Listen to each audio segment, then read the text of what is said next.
अभी आज हम लोगों को पढ़ना है क्लोरीन गैस के विषय में। हैलोजन परिवार के तत्वों में एक क्लोरीन गैस ही एक ऐसी गैस है जिसके विषय में आपको पढ़ना है। इसके अलावा किसी भी एलिमेंट के विषय में आपको पढ़ना भी नहीं है। तो क्लोरीन गैस को अगर पढ़ने को स्टार्ट करें तो बेटा क्लोरीन गैस का फॉर्मूला होता है Cl2। अच्छा, ये भी है कि इसका नाम क्लोरीन क्यों पड़ गया। तो क्लोरीन गैस का नाम या क्लोरीन का नाम क्लोरीन पड़ने का भी एक कारण है। बेटा अगर मैं देखूं क्लोरस शब्द ये लैटिन लैंग्वेज का शब्द है। मिस्र देश की भाषा में अगर या मिस्र देश में जो लैंग्वेज चलती है उसके बेसिस पर अगर देखें तो क्लोरस शब्द का अर्थ होता है हरा पीला, और क्योंकि क्लोरीन गैस भी हरे पीले रंग की ही गैस थी तो क्लोरस के कारण इस गैस का नाम भी रख दिया गया क्लोरीन।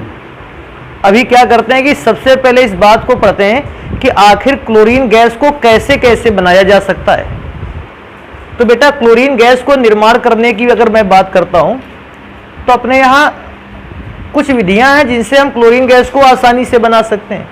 उसमें से एक एक विधि को स्टार्ट करते हैं। पहले बेटा हमारे पास एक पदार्थ है MnO2, मैग्नीज डाइऑक्साइड कहते हैं इसको। अगर यह अभिक्रिया कर लेता है 4HCl से तो मैग्नीज डाइऑक्साइड हाइड्रोक्लोरिक अम्ल के 4 मोल से अगर अभिक्रिया कर लेता है तो बेटा बनाकर तैयार करता है। देखो क्या क्या। सबसे पहली बात तो O अगर 2 है और H 4 है तो 4H 2O से अभिक्रिया करेगा और बनाकर तैयार करेगा 2H2O। इसके बाद ध्यान देते हैं बचता क्या है मेरे पास Mn। तो Mn अभिक्रिया करता है Cl से और बना लेता है MnCl2। और बेटा मैं इसके बाद देखता हूं कि देखो हाइड्रोजन तो 4 थे, खर्च हो गए। Mn जो था मेरे पास वो भी मैंने खर्च कर लिया और Cl 4 बचे थे जिनमें से Cl 2 तो लिख गए, अभी 2 Cl बचे हुए हैं। तो इस 2 Cl को लिख सकते हो क्लोरीन गैस के फॉर्म में। तो पहली विधि से अगर आपसे पूछेगा कि क्लोरीन विधि को बनाने की क्या विधि है तो आप बताओगे मैग्नीज डाइऑक्साइड को हाइड्रोक्लोरिक अम्ल के साथ अगर मिलाया जाए तो हाइड्रोक्लोरिक अम्ल मैग्नीज डाइऑक्साइड से अभिक्रिया करके कौन सी गैस बनाता है, क्लोरीन गैस बनाता है। थोड़ा सा याद रखना ये कि अगर इस फॉर्मूले का नाम पूछे तो आप इस फॉर्मूले का नाम बता देना मैग्नीज डाई ऑक्साइड। अच्छा, इसमें जल का और क्लोरीन गैस का सूत्र तो और नाम सभी जानते हैं। इसका नाम याद रख लेना, इसका नाम है मैग्नीज क्लोराइड।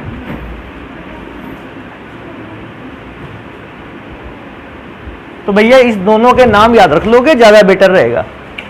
अच्छा, हमारे पास एक और प्रोसेस है जिससे हम क्लोरीन गैस को बना सकते हैं।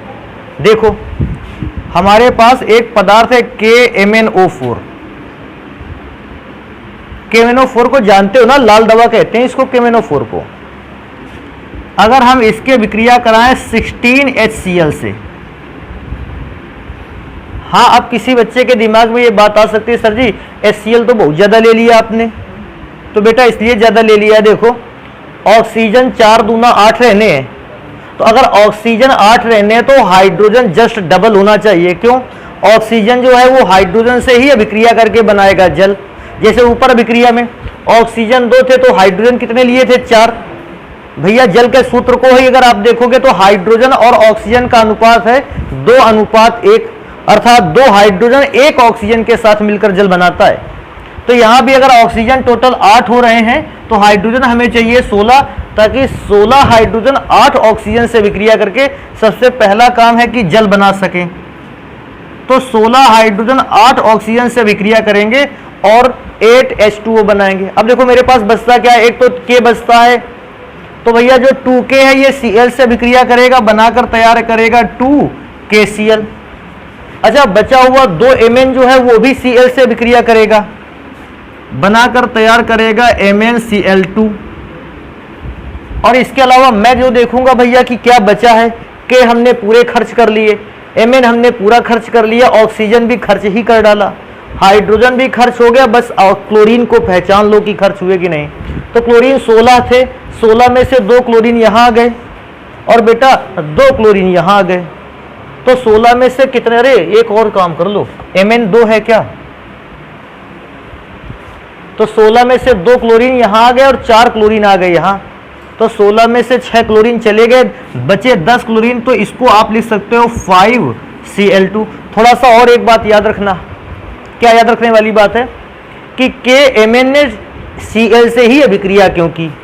भाई K और Mn के पास अभिक्रिया करने का तरीका तो H के पास भी था, H से अभिक्रिया कर लेता, लेकिन ध्यान रखना क्योंकि पोटेशियम और मैग्नीज दोनों ही धातु हैं और धातु पर होता है पॉजिटिव चार्ज, धनावेश, और क्योंकि धनावेश होता है ये ऋणावेशित भाग से ही अभिक्रियाएं कर सकती हैं, इसीलिए ने K ने भी अभिक्रिया की Cl से और इसीलिए Mn ने भी अभिक्रिया की Cl से, क्योंकि Cl है अधात्विक भाग, ऋणावेशित भाग, तो धनावेशित भागों की अभिक्रिया ऋणावेशित भाग से ही हुई है, इसीलिए K ने भी Cl से अभिक्रिया किया है और Mn ने भी अभिक्रिया किया है Cl से। अच्छा, ये 2 विधियां तो आप नॉर्मली तैयार ही रखोगे। इसके बाद एक और विधि हम लोगों से बहुत ज्यादा पूछी जाती है, कहता है डीकन विधि या डेकॉन विधि द्वारा क्लोरीन गैस का निर्माण। तो भैया नेक्स्ट हेडिंग लिख देंगे हम लोग, आपकी परीक्षा में ये डीकन विधि के नाम से भी आ सकती है या कुछ किताबों पर मैंने ऐसा देखा है।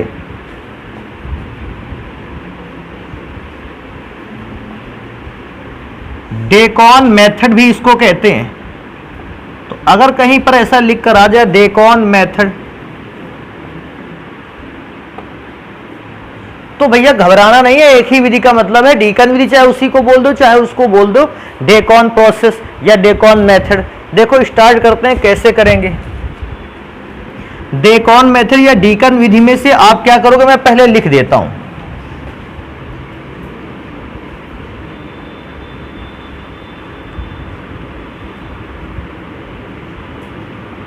HCl व वायु, और कोई पूछेगा सर जी वायु में तो बहुत सारी गैसें होती है, हम कौन सी गैस को लें, तो भैया वायु में से हम केवल एक गैस को लेंगे जिसका नाम है O2। कहता है HCl व वायु को CuCl2 उत्प्रेरक की उपस्थिति में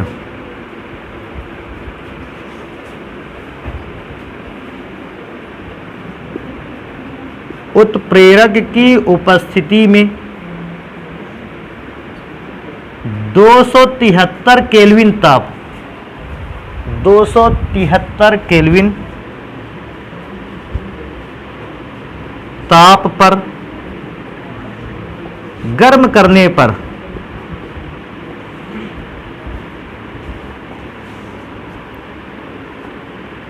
क्लोरीन गैस बनती है।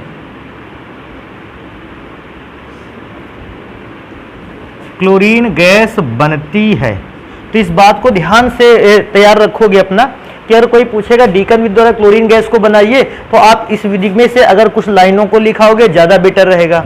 और मैं अभिक्रिया लिखे देता हूं, कहता है HCl व वायु को मिलाना है, तो भैया मैंने यहां लिख रखा है HCl और अभिक्रिया किससे करवानी है, वायु से। उत्प्रेरक होना चाहिए CuCl2। अच्छा, इस जगह पर एक चीज और टेम्परेचर भी लिख देते हैं, 273 केल्विन 273 केल्विन। अच्छा देखो, अनुपात का पालन फिर भी यहाँ किया गया है। कैसे अनुपात का पालन किया गया है, ऑक्सीजन जैसे ही 2 मिले मुझे, मैंने हाइड्रोजन को जस्ट कैसा कर दिया, डबल 4। अगर अभिक्रिया इस टाइप की बैलेंस भी करने का नंबर आ जाए तो आप ये समझ लो कि ऑक्सीजन जब भी हाइड्रोजन से अभिक्रिया करेगा तो हाइड्रोजन ऑक्सीजन की अपेक्षा जस्ट डबल होना चाहिए। तो भैया ऑक्सीजन 2 था तो हाइड्रोजन 4 कर लिए। करेगा क्या, 4H इन 2 O से अभिक्रिया करेगा तो पहला पदार्थ तो बनाकर तैयार करेगा 2H2O, और इसके बाद में देखूंगा क्या बचता, तो भैया कुछ बचता नहीं इस क्लोरीन के अलावा। 4 क्लोरीन बचे हैं तो इसको लिख दो 2Cl2। तो इस प्रकार से आपके पास एक और प्रोसेस था जिससे आपने क्लोरीन गैस को बनाकर तैयार किया। लेकिन इसके बाद भी एक विधि है जिससे आप क्लोरीन गैस को बना सकते हो, ध्यान रखो इस विधि को। देखो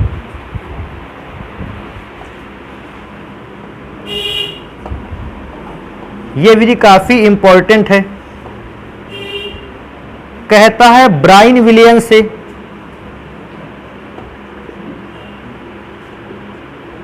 या तो आप ऐसा सोच सकते हो कि ब्रायन विलियम से आपको क्लोरीन गैस बनानी है, या बेटा इसी को एक और नाम से जानते हैं, कहते हैं नेल्सन सेल द्वारा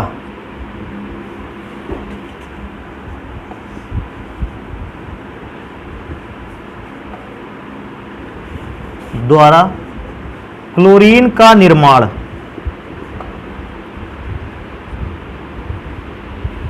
ये दोनों ही नाम एक ही विधि के हैं।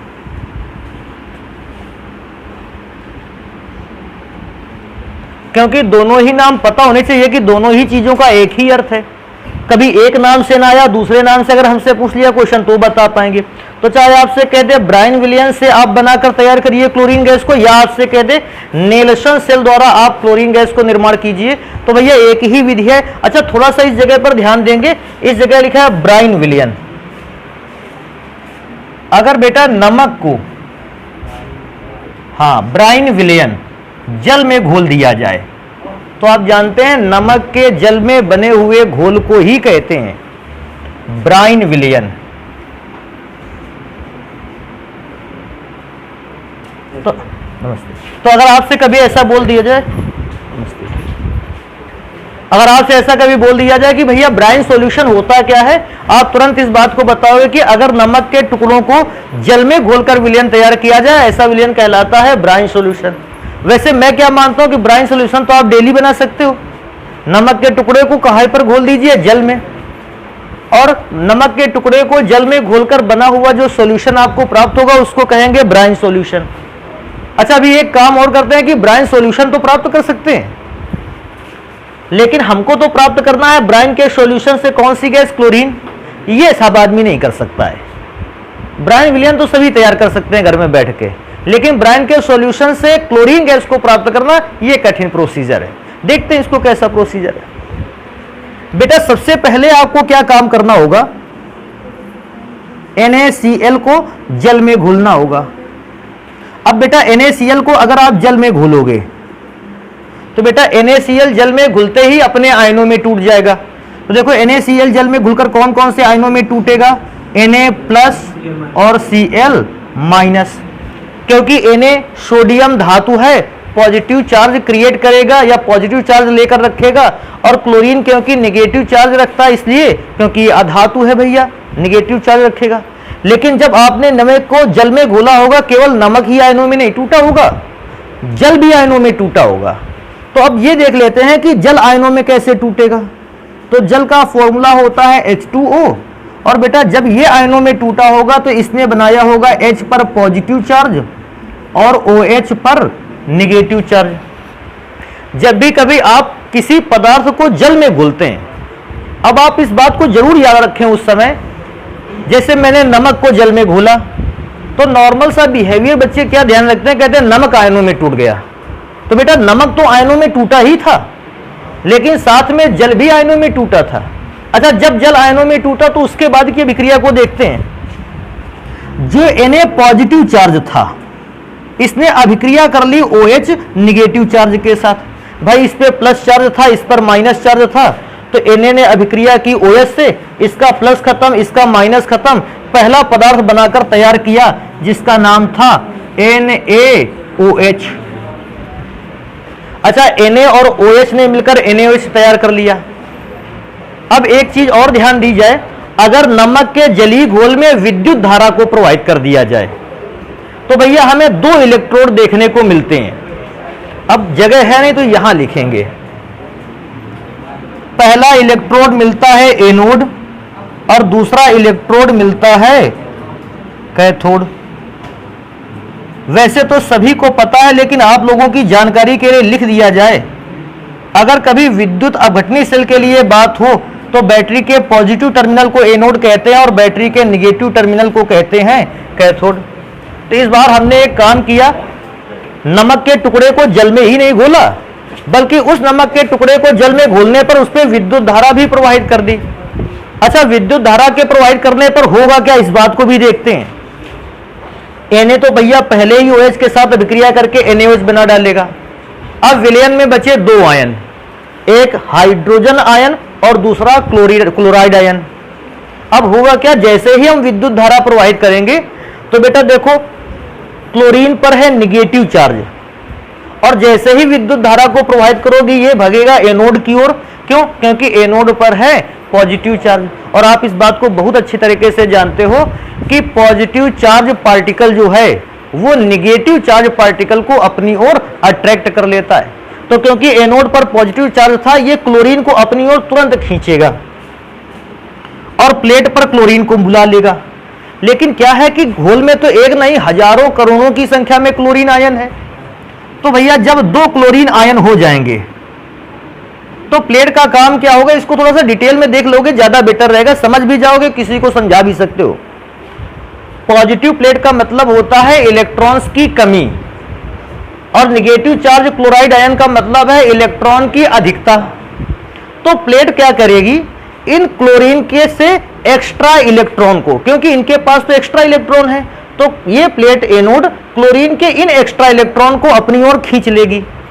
और जैसे क्लोरीन के एक्स्ट्रा इलेक्ट्रॉन को खींच लेगी, क्लोरीन का चार्ज हो जाएगा खत्म, अर्थात क्लोरीन अपने इलेक्ट्रॉन को निकालकर क्या कर देगा, अलग। तो मैंने क्लोरीन के द्वारा निकाले गए इलेक्ट्रॉनों को अलग निकाल दिया है। और भैया दोनों क्लोरीन के एटम आपस में जुड़कर बनाएंगे कौन सी गैस, क्लोरीन गैस।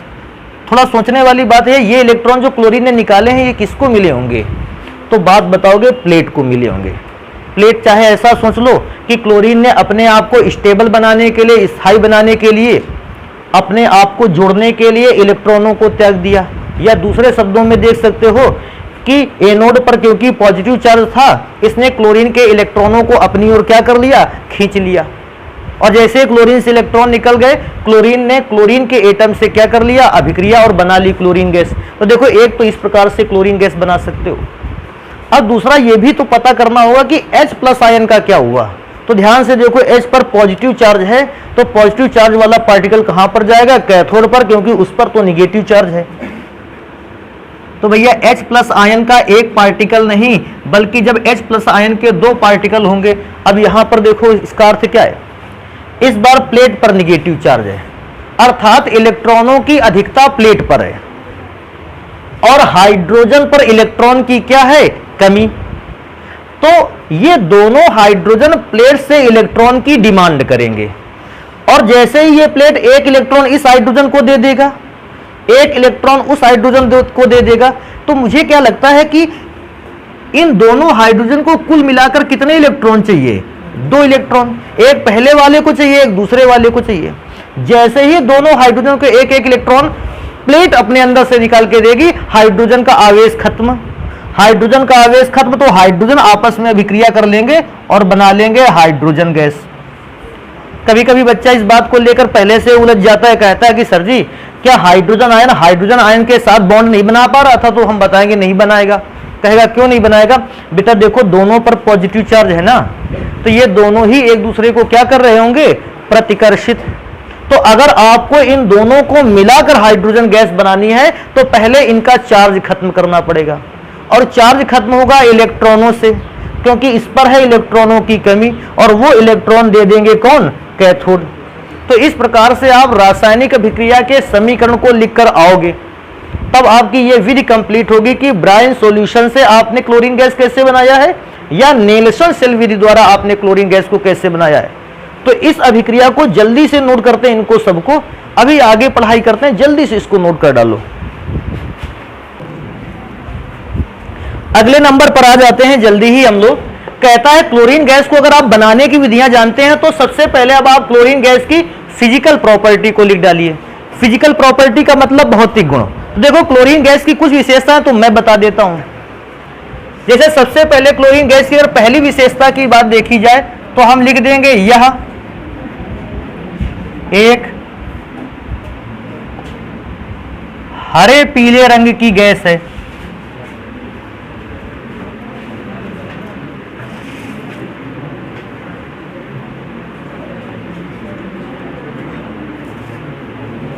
तो क्लोरीन गैस के अगर भौतिक गुणों पे पढ़ेंगे तो सबसे पहला तो यही पढ़ेंगे कि आखिर क्लोरीन गैस का रंग कैसा होता है। तो जानता तो सभी है गैस है, लेकिन हरे पीले रंग की गैस है, और यही हरे पीले रंग की गैस के कारण ही तो इसका नाम क्लोरीन पड़ा था। पहला भौतिक गुण तो ये है कि हरे पीले रंग की गैस है। बेटा अगला भौतिक गुण इधर लिख लेते हैं, जगह बच जाएगी। सेकंड नंबर पे लिखते हैं यह जल में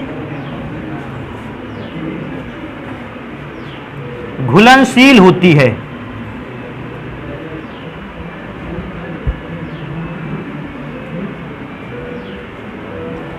और जब भी व्यक्ति कहता है कि क्लोरीन गैस जल में घुलनशील होती है, उसको एक चीज और याद रखना चाहिए। देखो क्लोरीन गैस का फॉर्मूला Cl2 और जल का सूत्र होता है H2O। अगर क्लोरीन गैस जल में घुलती है तो हम ये भी तो दिखा सकते हैं जल में घुलकर वो क्या बनाती है। तो अगर क्लोरीन गैस को जल में घोलोगे तो बेटा सबसे पहले H अभिक्रिया करेगा Cl से, बना लेगा HCl, और दूसरा एक और पदार्थ बनेगा HOCl, या HOCl को कुछ किताबों पर HClO लिखा गया है और उसको कहते हैं हाइपोक्लोरस अम्ल। इसका तो नाम सभी जानते हैं हाइड्रोक्लोरिक अम्ल, और इसका नाम है हाइपोक्लोरस अम्ल। जब भी कभी कोई बच्चा घबरा जाता है, कहता है सर जी ये अभिक्रिया हमको समझ में नहीं आई, तो भैया इस अभिक्रिया को ऐसे पढ़ लो। Cl2 को Cl सिंगल बॉन्ड Cl लिख सकते हैं और H2O को लिख सकते हैं H सिंगल बॉन्ड OH। अब अभिक्रिया बिल्कुल समझ में आ जाएगी। देखो कैसे समझ में आएगी, H किससे अभिक्रिया कर लेगा, Cl से, और OH किससे अभिक्रिया कर लेगा, Cl से। तो OH अगर Cl से अभिक्रिया करेगा तो HOCl। नाम दोनों के ही तैयार रखना, चाहे भैया एक बार हम दोबारा से पढ़ के सुना दें इसको। हाइड्रोक्लोरिक अम्ल और HOCl। HOCl को कहते हैं हाइपोक्लोरस अम्ल। क्योंकि सर जी नाम तो 3 बार बता दिया, आखिर क्या रीजन था नाम इतना बताने का। बेटा नाम बताने का रीजन ये था कि हम इस बात को भी तो बता सकें कि क्लोरीन गैस को जल में घोलने पर जो विलयन बनता है उसकी प्रकृति कैसी होती है, अम्लीय, या क्लोरीन गैस का जलीय विलयन अम्लीय होता है। और क्लोरीन गैस के जलीय विलयन में एक अम्ल नहीं बल्कि 2 अम्ल होते हैं, ये भी बात ध्यान रखना है। तो एक बात यहां लिखे देते हैं 3rd नंबर पर कि इसका जो जलीय विलयन होता है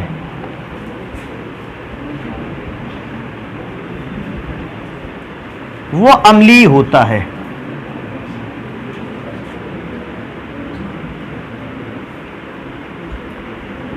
तो इस बात को भी थोड़ा सा याद रखोगे कि अगर क्लोरीन गैस को आप जल में घोलते हैं तो क्लोरीन गैस जल में घुलनशील है, और जल में घुलकर जो भी सॉल्यूशन बनाकर तैयार करती है क्लोरीन गैस, उसकी जो प्रकृति होती है वो अम्लीय होती है। एक 3rd नंबर पर और बात करेंगे कि अगर क्लोरीन गैस को जल में घोल दिया जाए तो क्लोरीन गैस जो है वो बैक्टीरिया को समाप्त कर देती है। आपके यहाँ जो RO वाला पानी नहीं आता है, RO रिवर्सिबल ऑस्मोसिस के द्वारा निकाला गया पानी, उसमें क्लोरीन की कुछ मात्रा मिली होती है, और क्लोरीन की कुछ मात्रा मिले होने के कारण उसमें जो जल में पाए जाने वाले बैक्टीरिया हैं वो समाप्त हो जाते हैं। तो इस बात को भी बताते हैं कि जो हमारे पास क्लोरीन गैस है वो बैक्टीरिया को क्या कर देती है, समाप्त कर देती है जल में उपस्थित। तो एक और बात बताएंगे,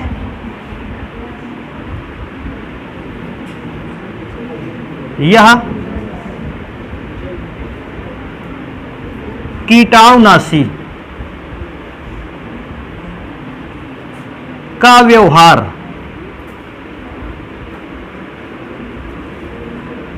दर्शाती है।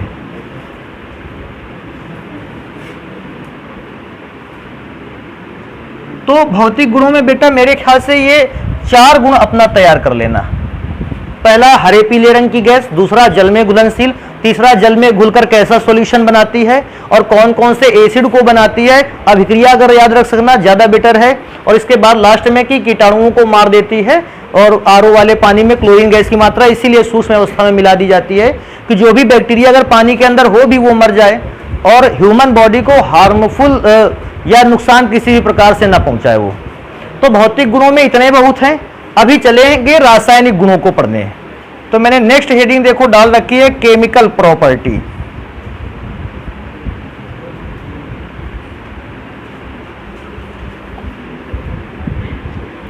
आखिर क्लोरीन गैस रासायनिक अभिक्रियाएं कैसे करती है। और भैया रासायनिक अभिक्रियाओं में भी पढ़ेंगे तो सबसे पहली रासायनिक अभिक्रिया पढ़ेंगे धातुओं से क्रिया।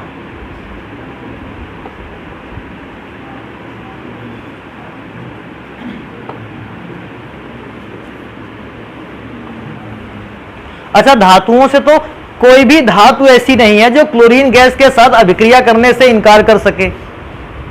जानते हो, क्लोरीन गैस से अभिक्रिया करने से इसलिए इनकार नहीं कर सकता है क्योंकि क्लोरीन गैस की इलेक्ट्रॉन बंधुता सबसे अधिक होती है, और क्योंकि क्लोरीन गैस के लिए इलेक्ट्रॉन बंधुता सबसे ज्यादा होती है, भैया कोई भी जो धातु है ये क्लोरीन गैस से अभिक्रिया करने से मना नहीं कर सकता। तो काफी पावरफुल एजेंट है क्लोरीन, और अभिक्रिया करने से मना नहीं कर सकता। इसका मतलब आप किसी भी धातु पर क्लोरीन गैस की अभिक्रिया दिखा भी सकते हैं। वैसे तो आपसे आ जाएगा कि धातु पर अभिक्रिया दिखाइए, धातु अपने हिसाब से चुन लीजिए। आप देखो, सबसे पहला काम है मैं सोडियम से अभिक्रिया करवाऊंगा क्लोरीन की।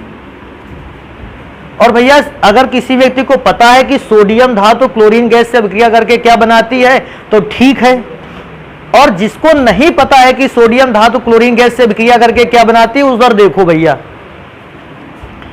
सबसे पहले सोडियम को लिख लो, और सोडियम का आना चाहिए तुमको इलेक्ट्रॉनिक विन्यास, और इलेक्ट्रॉनिक विन्यास ना आता हो तो संयोजकता। अब इतने साल तक पढ़ते रहे तो संयोजकता तो आ जानी चाहिए थी अब तक। तो अगर नहीं पता है तो देखो, सोडियम का इलेक्ट्रॉनिक विन्यास करें, परमाणु क्रमांक 11, इलेक्ट्रॉनिक विन्यास 2,8,1। क्योंकि सोडियम की बाहरी कक्षा पर एक ही इलेक्ट्रॉन है, वैलेंसी भी एक हो गया, यहां लिख लेते हैं ऊपर। और क्लोरीन पर बात करेंगे, क्लोरीन का परमाणु क्रमांक 17, 2,8,7। अगर किसी परमाणु की बाहरी कक्षा में 7 इलेक्ट्रॉन है तो वो अपने ऑक्टेट को कंप्लीट करने के लिए, अष्टक को कंप्लीट करने के लिए 1 इलेक्ट्रॉन ग्रहण करेगा। तो क्लोरीन की भी संयोजकता कितनी होती है? 1। पूछेगा इन दोनों के बीच में सूत्र क्या बनेगा, तो भैया इसका एक इसके चरणों में रख दो और इसका एक इसके चरणों में रख दो, काम खत्म, अभिक्रिया हो गई। तो Na भी 1 लिखा जाए और Cl भी 1 लिखा जाए। तो मैं क्या कहता हूं, अगर मैंने NaCl लिख दिया है तो कोई गलत काम नहीं किया। Na वैसे भी 1 है और Cl भी 1 है। अभिक्रिया करवाना है तो भैया बैलेंस करवा लो, Cl 2 थे तो यहां भी 2 से गुणा, यहां भी 2 से गुणा। हमने Na को मिटाया है लेकिन Cl को जानते हो क्यों नहीं मिटाया? अरे भैया दूसरी भी धातु की तो अभिक्रिया Cl से करवाएंगे, तो एक धातु हमारे यहां और अभिक्रिया के तौर पर पूछी जाती है। लेकिन हमें क्लोरीन की वैलेंसी तो पता है 1 है। अब हमें किसकी वैलेंसी पता कर लेनी चाहिए? कैल्शियम की। परमाणु क्रमांक 20, इलेक्ट्रॉनिक विन्यास 2,8,2। तो भैया इनका तो अष्टक कंप्लीट है, यहां तक अष्टक इसका कंप्लीट नहीं है। तो भैया कैल्शियम के ऊपर कितना लिख दें? 2। और मैंने कहा था अगर सूत्र बनाना हो तो एक काम कर लेना, इसका नंबर इसके चरणों में पहुंचा देना और इसका नंबर इसके पास, तो Ca के तो 1 ही रहेगा, क्लोरीन कितना हो जाएगा? 2। तो पदार्थ जो बनकर तैयार होगा उसका नाम होगा CaCl2। हाँ, अभिक्रिया बैलेंस है। अब इसको बैलेंस करने के चक्कर में पड़ना मत, जबरदस्ती कि अभी हम बैलेंस करके ही मानेंगे। भैया बैलेंस से पहले से क्या करके मानोगे? अब बात आती है Fe की, थोड़ा सा नीचे लिख लेते हैं। और यह अभिक्रिया करता है Cl2 से। अब देखो FeCl2 से अभिक्रिया करता है तो सर जी ने पता नहीं कौन सा डिजाइन बना दिया। सर जी ने डिजाइन इसलिए बनाया है कि Fe जो है वो Cl से 2 प्रकार से अभिक्रियाएं करता है। सुनो देखो कैसे कैसे। Fe है एक प्रकार की संक्रमण धातु। आपने आवर्त सारणी पढ़ा, उसमें आपने 4 ब्लॉक को पढ़ा। S ब्लॉक के तत्वों को कहते थे क्षारीय धातु या क्षारीय मृदा धातु। फिर आपने पढ़ा P ब्लॉक के तत्वों कहते थे सामान्य तत्व या निरूपक तत्व। फिर पढ़ा आपने एक D ब्लॉक, जानते थे D ब्लॉक के तत्वों को कहते थे संक्रमण तत्व। और संक्रमण तत्व इसलिए कहते थे कि संक्रमण तत्व क्या करते थे, अपनी वैलेंसी को, संयोजकता को चेंज कर सकते थे, क्योंकि इनके पास D ऑर्बिटल थे, अपनी वैलेंसी को चेंज कर सकते थे। तो लोहा भी, आयरन भी तो संक्रमण तत्व है, ये भी अपनी वैलेंसी को चेंज कर सकता है। अगर इसके पास चेंज करने की क्षमता है तो चेंज करके कितनी कर सकता है वैलेंसी? तो भैया कभी वैलेंसी 2 कर सकता है और कभी वैलेंसी कर सकता है 3। तो यार Fe जो है ये तो नाटकीय है, कभी वैलेंसी 2 दिखाएगा और कभी वैलेंसी क्या दिखाएगा? 3। एक एक करके सॉल्व कर लेते हैं। अगर Fe की वैलेंसी 2 को माने, 3 को इग्नोर कर दें। जानते हो ये 2 लिख जाएगा वहां, हर यार लिखा तो है। और 1 लिख जाएगा यहां, तो पहला पदार्थ बनकर तैयार होगा FeCl2। अगला नंबर 3 को अगर शो करे, 2 को ना शो करे, जानते हो क्या बनेगा?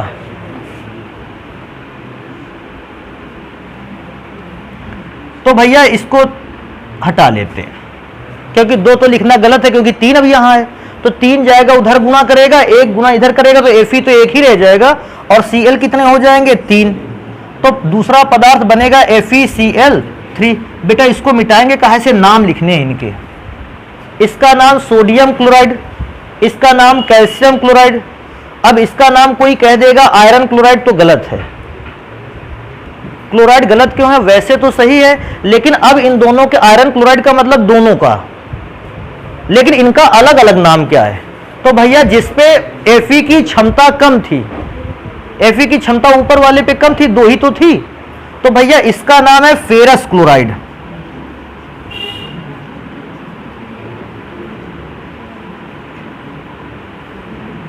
Ferrous chloride. और बेटा देखो इसमें Fe की क्षमता ज्यादा है, तो इसका नाम होगा फेरिक क्लोराइड। फेरिक क्लोराइड, या कुछ किताबों में फेरिक लिखा है, लेकिन अभी कुछ बच्चों को शायद ये परेशानी हो रही हो कि सर जी Fe की क्षमता कैसे कम ज्यादा आपने बता दी। अरे यार देखो, इसमें ऊपर वाले को ध्यान से देखना, इसमें से एक Fe कितने Cl को पकड़े हुए है? 2। अकेला Fe 2 Cl को पकड़े हुए है, और यहां अकेला Fe कितने Cl को पकड़े? 3।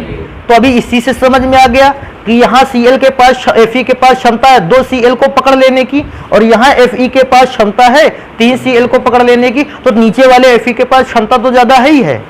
और जिस पदार्थ की क्षमता ज्यादा होती है उसके नाम के लास्ट में इक लगाते हैं, और जिसकी क्षमता कम होती है उसके नाम के लास्ट में अस लगाते हैं। जैसे इसमें फेरस अस लगा दिया गया और तब क्लोराइड को पढ़ा गया, इसमें फेरिक लास्ट में इक लगा दिया गया तब पढ़ा गया। ध्यान रखने वाली बात है, कम क्षमता के लास्ट में अस और ज्यादा क्षमता के लास्ट में क्या लगाना है? इक। कभी कभी इसको भी देख लिया करो भैया, ये बातें पहचान लो। जैसे HgCl2 और Hg2Cl2, ये सूत्र लिखें। अब जानते हैं इन सूत्रों में से एक सूत्र है मर्क्यूरस क्लोराइड का, मर्क्यूरस लास्ट में अस लगा है, और इनमें से एक फॉर्मूला है मर्क्यूरिक क्लोराइड का। पहले ये पता कर ले कम क्षमता वाला कौन सा है और ज्यादा क्षमता वाला कौन है। अच्छा, इसमें से 2 Hg 2 Cl को पकड़े हुए हैं, और इसमें अकेला Hg 2 Cl को पकड़े हुए, तो ऊपर वाले की क्षमता तो पहले से ज्यादा है भैया, तो क्योंकि क्षमता ज्यादा है इसका नाम है मर्क्यूरिक।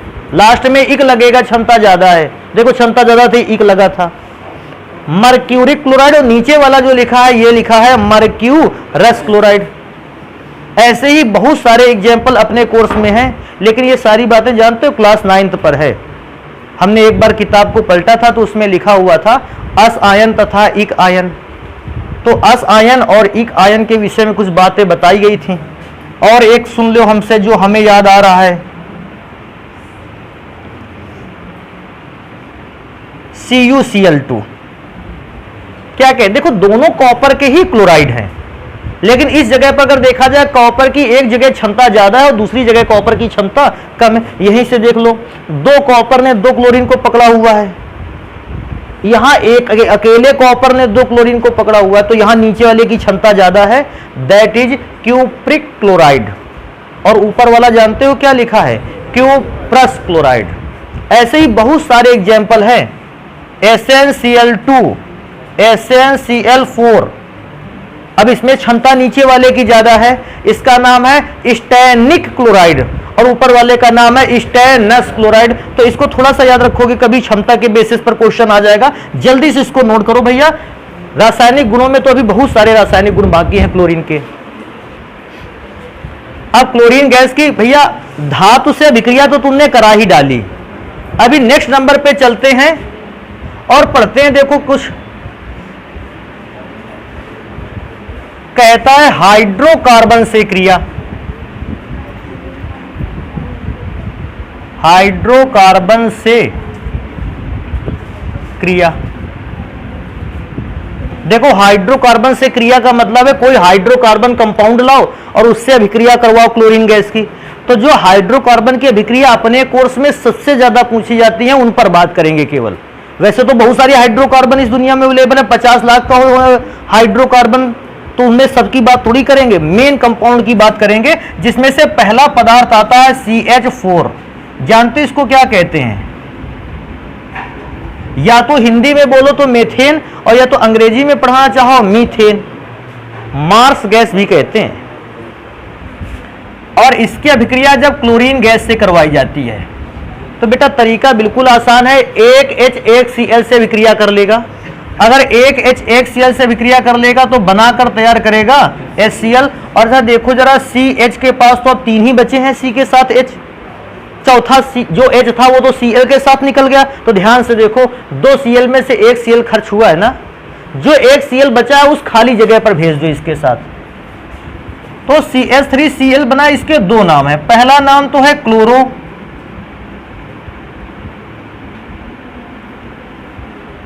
मीथेन, या बेटा इसी का नाम एक और है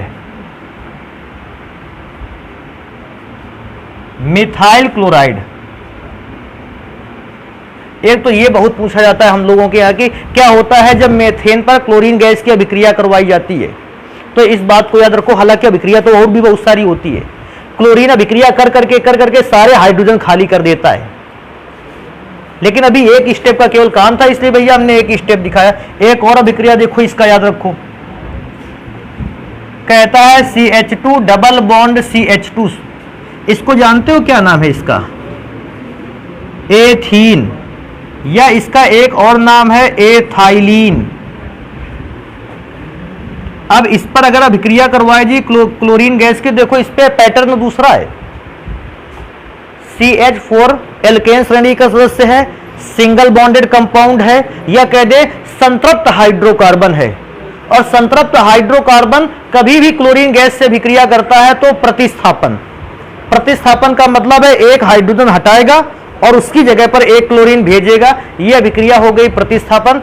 लेकिन जब भी कभी क्लोरीन गैस असंतृप्त हाइड्रोकार्बन से अभिक्रिया करती है, अर्थात डबल बॉन्डेड कार्बन कंपाउंड या ट्रिपल बॉन्डेड कार्बन कंपाउंड के साथ अभिक्रिया करती है, अभिक्रिया का तरीका बदल गया। सिंगल बॉन्ड वाले के साथ करेगा तो प्रतिस्थापन, और डबल बॉन्ड वाले के साथ करेगा योगात्मक।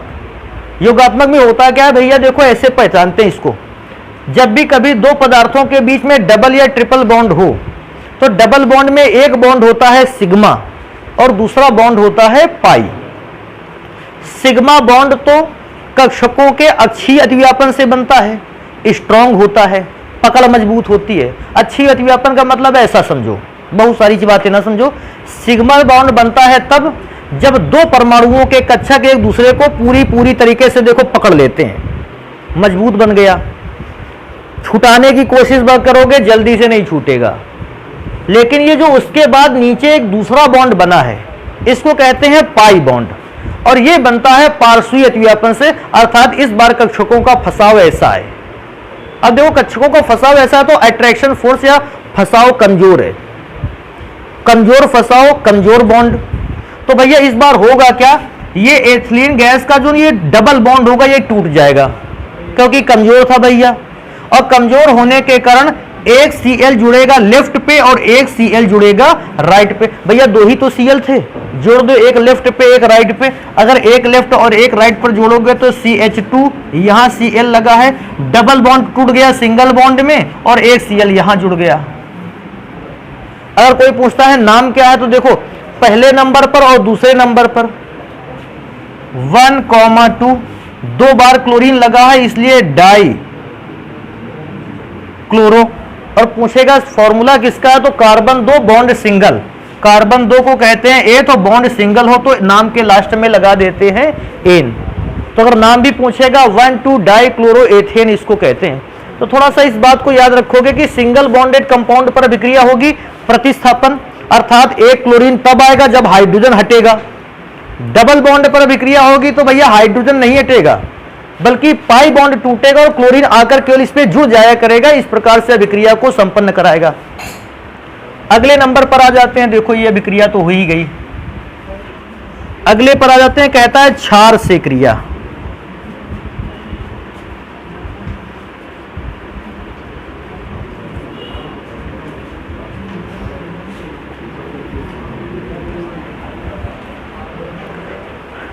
अब क्षार से अभिक्रिया करवाने के मेरे पास दो तरीके हैं।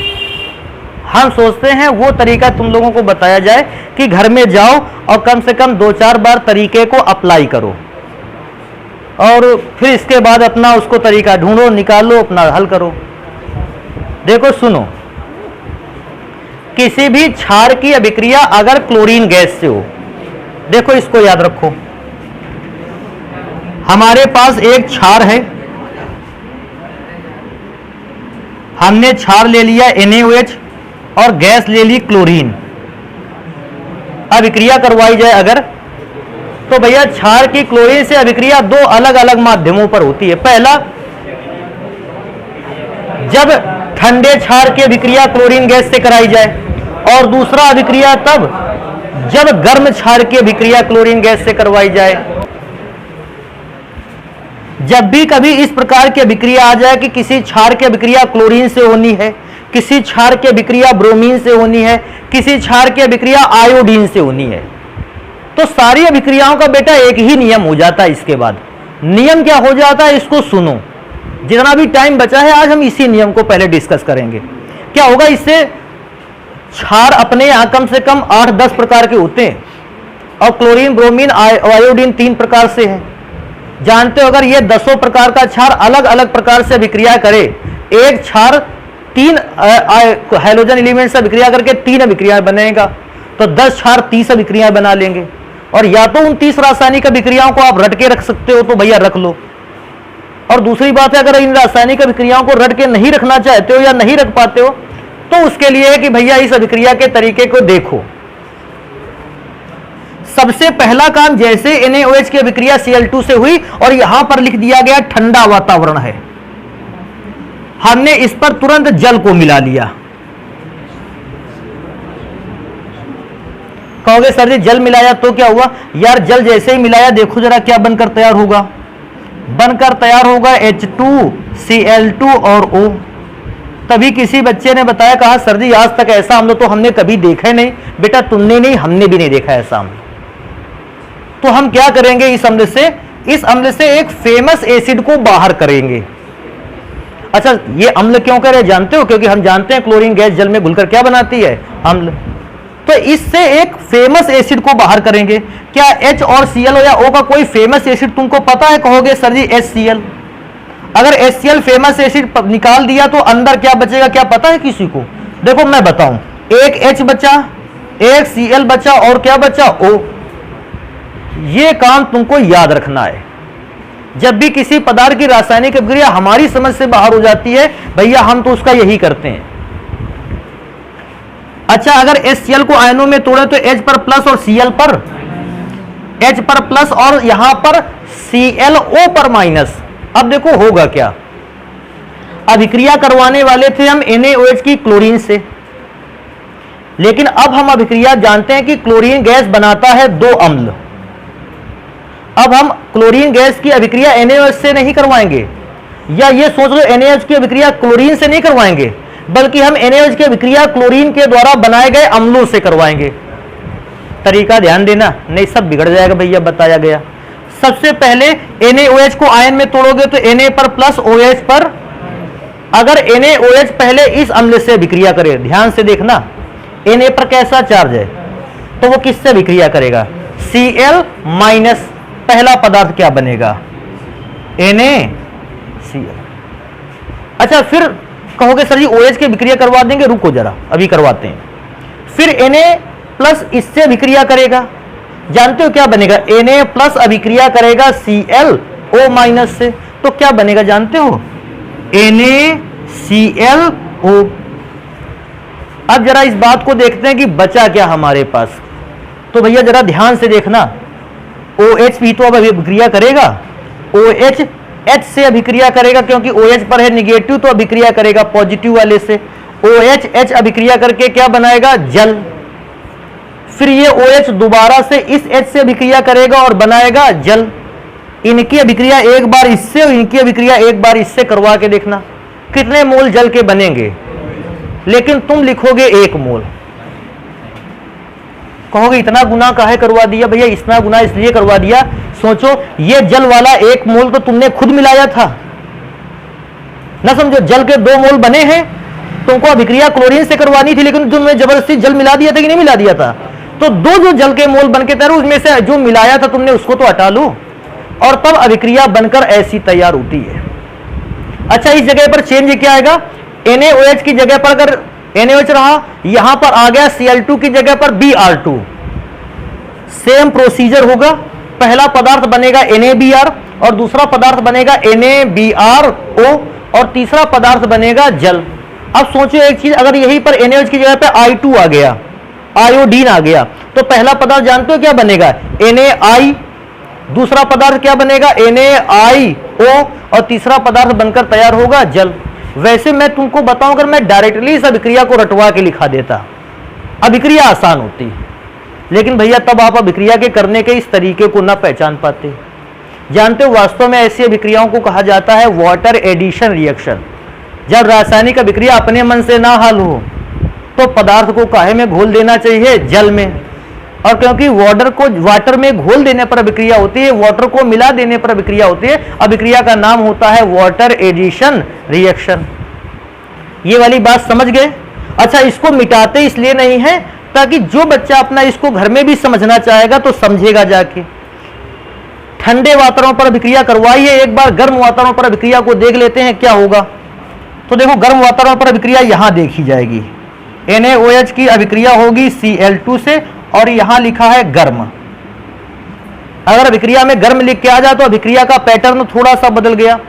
अच्छा, गर्म अभिक्रिया क्लोरीन जो है, फिर हम इसको भी जल में घोलेंगे, तो भैया यहां लिख दिया जल में H2O, लेकिन इस जल में घोलने के साथ साथ O2 भी इसी में मिला देंगे। जानते हो क्यों?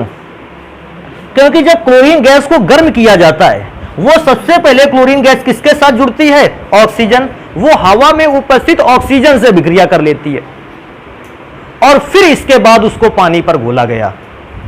तो गर्म कहा तो ठंडा कहा था केवल H2O, गर्म कहेगा तो एक बार H2O, लेकिन साथ में किसको मिलाएंगे? O2। अच्छा, जानते हो क्या बनेगा? H2, Cl2 थे तो Cl2, और क्या कोई बता सकता है O टोटल कितने हो जाएंगे? 2 और 1, चलो भैया O3। लेकिन ऐसा तो एसिड आज तक हमने नहीं देखा, तो इससे भी एक फेमस एसिड बाहर करो। तो फेमस एसिड हो गया HCl, और जो फेमस एसिड बाहर कर लिया, इसके बाद ढूंढो कौन सा पदार्थ बचता है।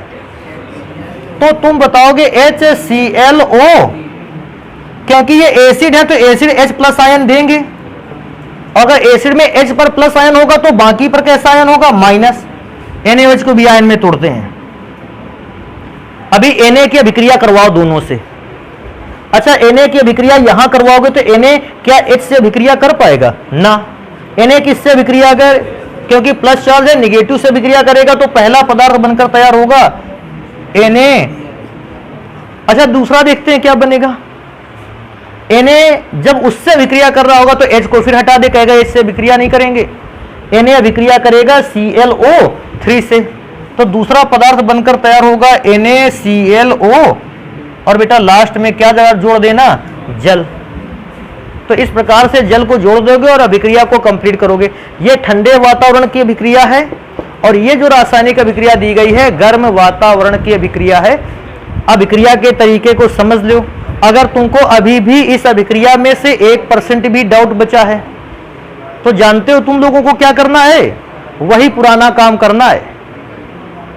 तुम लोगों को अपने YouTube पे ढूंढ लेना है टाइप ऑफ रिएक्शन, और टाइप ऑफ रिएक्शन के देखोगे हम लोगों के यहाँ, तो हम लोगों की कोचिंग से 3 या 4 वीडियो 5 ऐसे कुछ वीडियो हैं टाइप ऑफ रिएक्शन पे, और उस टाइप ऑफ रिएक्शन पर एक जगह पर वाटर एडिशन रिएक्शन को भी बताया गया है।